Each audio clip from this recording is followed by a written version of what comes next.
With just 2 weeks out until the midterm elections, the GOP could take over the United States Senate. But there are a couple of wild cards that you need to know about.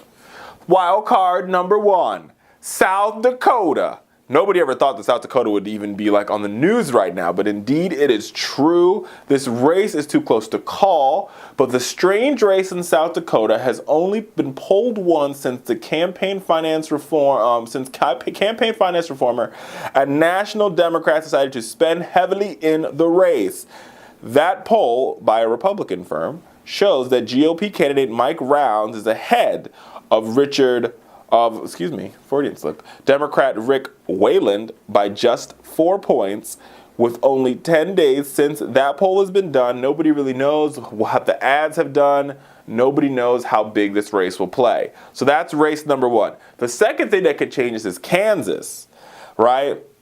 So because you have a looned, old, pale, stale, and male equals definition of a GOP incumbent, Pat Roberts seems to have regained some ground against independent Greg Orman, but recent polls have them split on who was going to win that race. So those are 2 wild cards, right? You have wild card number 1, South Dakota, wild card number 2, Kansas, and then don't forget all your runoff states, right? So in 3 states, Louisiana, Alaska, and Georgia, those 2 states can go to a runoff, so we might not know who controls the United States Senate on all the way until January, folks. But either way, it does not matter. I want to stress this, it does not matter wherever you live, whether you live in Anchorage to Atlanta, okay? From Austin to Ann Arbor, all right?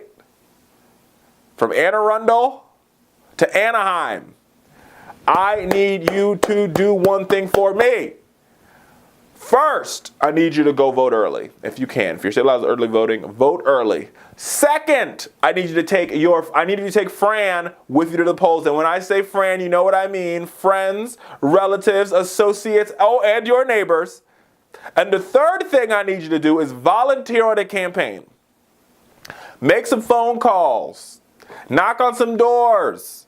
Put up some yard signs. That is how we win this election, because you guys know and I know that the power of the people will always overcome the people in power. And that means we've got the power and we've got to use it in the next 2 weeks to make sure we turn the tides in this election and maintain a majority so we can stop all the craziness that is happening in the Democratic Party.